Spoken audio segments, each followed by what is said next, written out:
would be amazing if there could be another something like this. You know, it won't ever be this again. I have to say that we are going to miss the bike shed. I just couldn't believe it. I just felt like it was a real outrage. Yeah, I'm really sad. So then it was such a shock to hear that it was going to close. I think if there had been a way to save the bike shed, then we would have done it.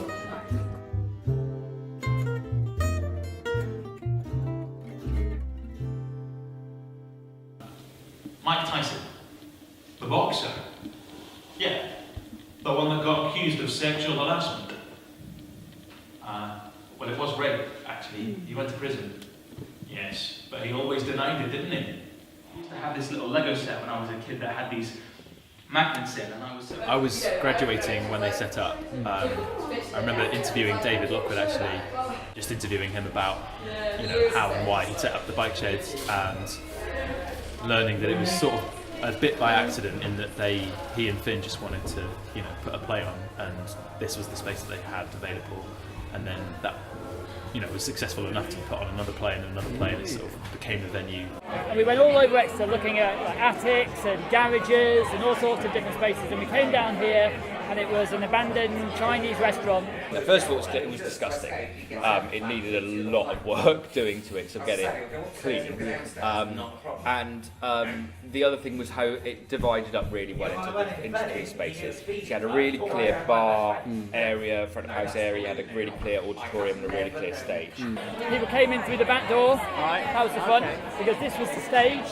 We filled in that gap there, so we had a big long stage, and back through that door was the dressing room, and the actors had to go across to the walkabout to go to the toilet. So we rehearsed there in the depths of January for a week on this new play called The Distance, which is one of the plays that had been submitted to us through the South West New Writing Network. And we borrowed chairs from a school and then put curtains at the back. And then opened it on the 8th of Feb 2010, did 2 previews, and then opened it properly on the 10th. And then we did that for 3 weeks, and it was great. People were really like, wow, this is a cool space. This is an astonishing achievement, really, to take a beaten up Chinese restaurant and turn it into this. We talked to the landlord, said, can we just do this a bit longer? So he agreed to let us try it out, test the concept for 4 months.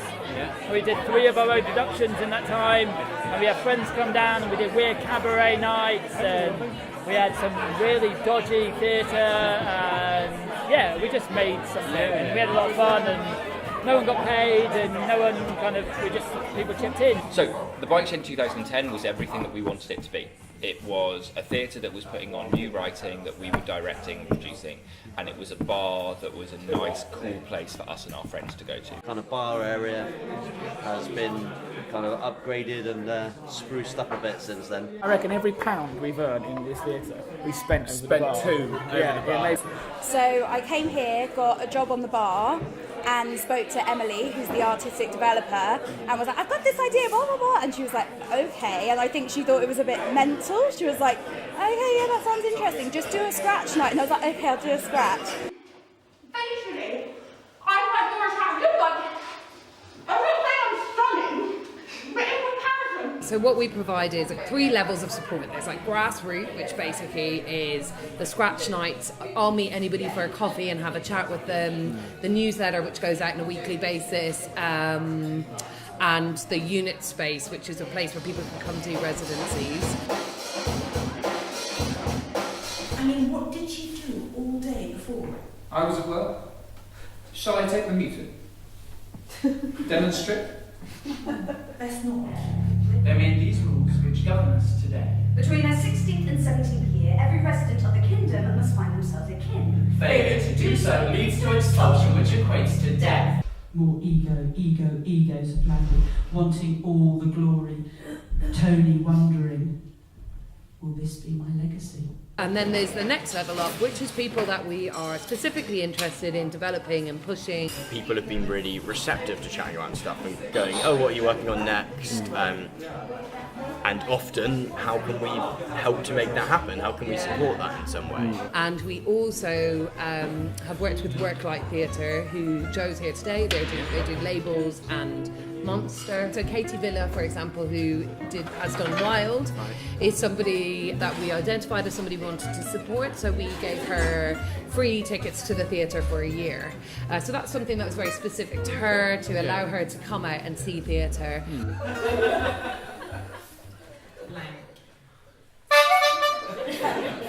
Yeah, they've enabled people, certainly ourselves as a theatre company, Substance Shadow. And David and Finn were very supportive to us.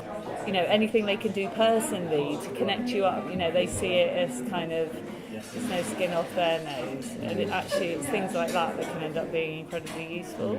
And actually there's a certain rough and readiness about the bike shed. There's a certain kind of, there's a certain commitment to failing, I think, actually, that the bike shed's always been really keen to tell its artists that actually just give it a go. What's the worst that can happen? And David has been really supportive, and he sort of, as a part of my appraisal, as a part of my job, it was like, what do you need? And I was like, I need to make this show. And he was like, right, let's make that happen. So I felt supported within my role at the bike shed to make it happen. So this is their bedroom, and this is the room that my dad died in. Yeah, it's a really personal show. It does feel like a really safe space, but also I feel like I'm in a really safe place. If you were to ask me to do an impression of my dad, it would be this. You're just great, Emma. You're just great. You could do anything you wanted. You could earn as much money as you wanted to, and you just don't want to. I think that's great. You're just great. I've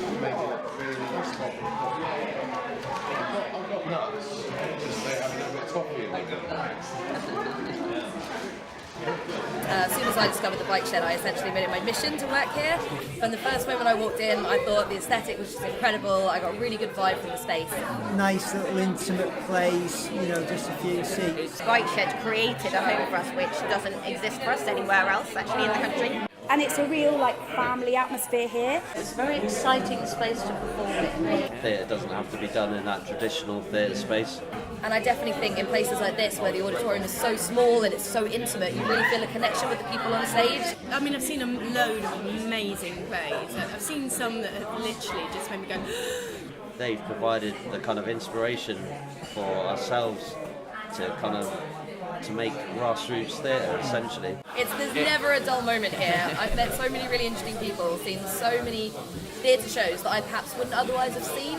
And still loads of people have no idea we're a theatre. Loads of people go in and say, where are they all going? Like, is that Really? Yeah, loads, and that's fine. That's fine. That still amuses me, and I really enjoy kind of taking them on the journey through the doors to see a whole new world that they didn't know was there.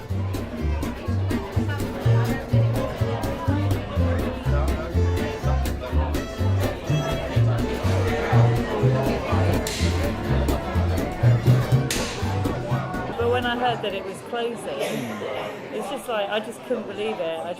It's funny, it's sort of always been there. So then it was such a shock to hear that, it was going to close.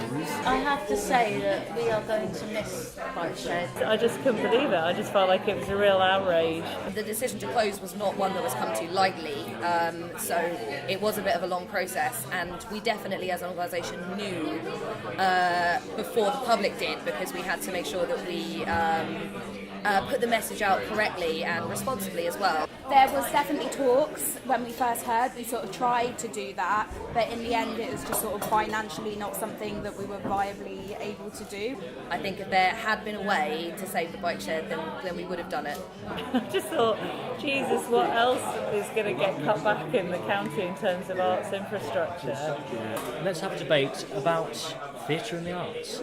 Let's invite everyone, all these lovers of theatre who have come and frequented the bike shed over the past years, let's invite them to come along now and to join us in discussing the future of the arts, particularly in light of this closure. Yeah, possibly. I mean, I take that view as well, that it hasn't failed. It's done what it sort of said. It was meant to be here for 3 weeks, and it's lasted 8 years, so it's kind of, it's done right. I think that nothing stands still and things change, and so you have to kind of move on with that. Someone from Arts Council said to me yesterday, It's a brilliant model, isn't it, the bike shop, because the bar supports the running cost of the theatre. It's like, yeah, it's a brilliant model when it works. And then when your bar is no longer the most exciting bar in the city, it becomes more difficult. And then you have a question of whether you want to compromise doing what you're doing, or whether you want to move on and take the energy and do something else. And you're here to see these clowns today? Yeah. Because my brother Felix did a workshop a few years ago. Oh yeah? Oh cool. Thank you for joining me here this afternoon. Not really!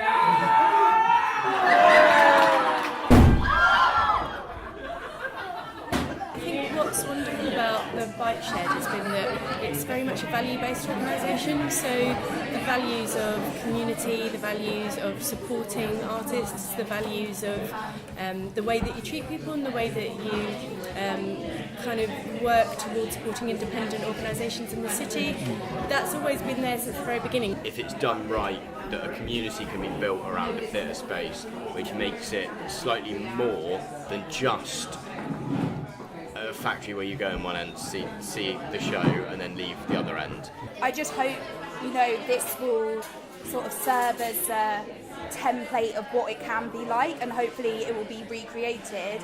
It would be amazing if there could be another something like this. It won't ever be this again. Maybe there's something else in the pipeline for Exeter, we hope. Theatre does have the potential to transform the way that people live and the way that people feel about themselves. And that can just be by the subject of what it's talking about, which can be very timely, very universal in its subject matter, or it can just be by the very nature of being collectively in a space with other people and experiencing something different. I think it's really important for the council to realise and talk and understand what it is that can be done to make sure that the legacy of this place isn't lost. It'll go down, for me, it'll go down in the history of Exeter. Good feel, good people, nice things, greatly missed. I think it's been a fantastic adventure and a fantastic achievement. This place means something to us all. I mean, it's not just a job. It's so much more than that. This is pretty much my whole life. And you think, God, we've just made this really unique experience happen, and that's amazing. So we are sadly going to be poorer as a city without the Bike Shed, I do believe.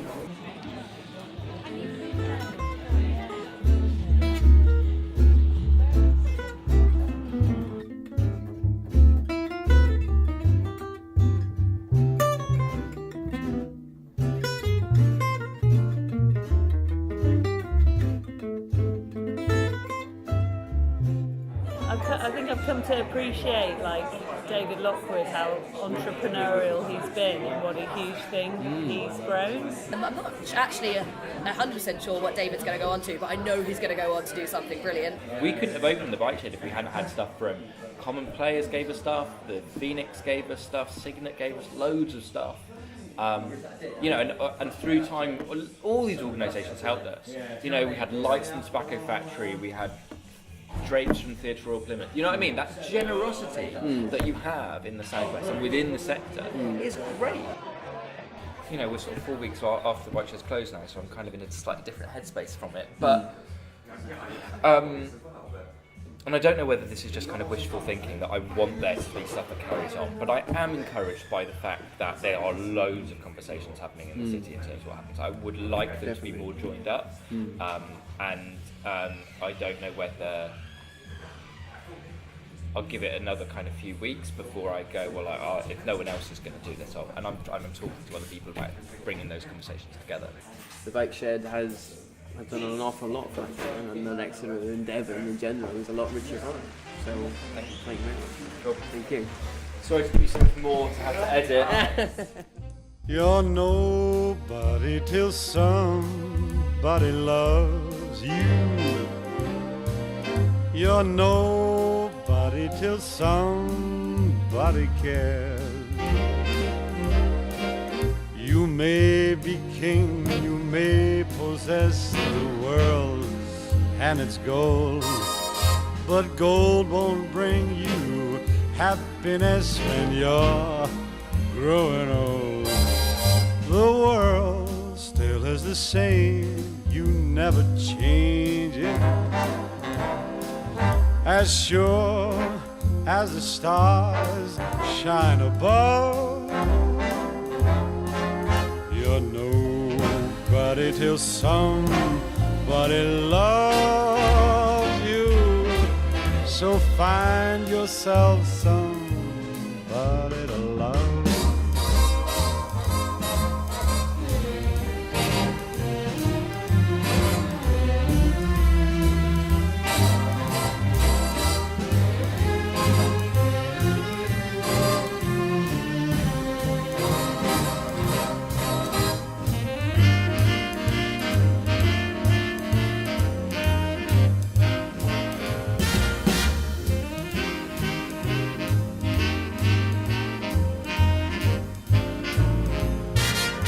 The world still is the same, you never change it. As sure as the stars shine above, well, you're nobody till somebody loves you. So find yourself somebody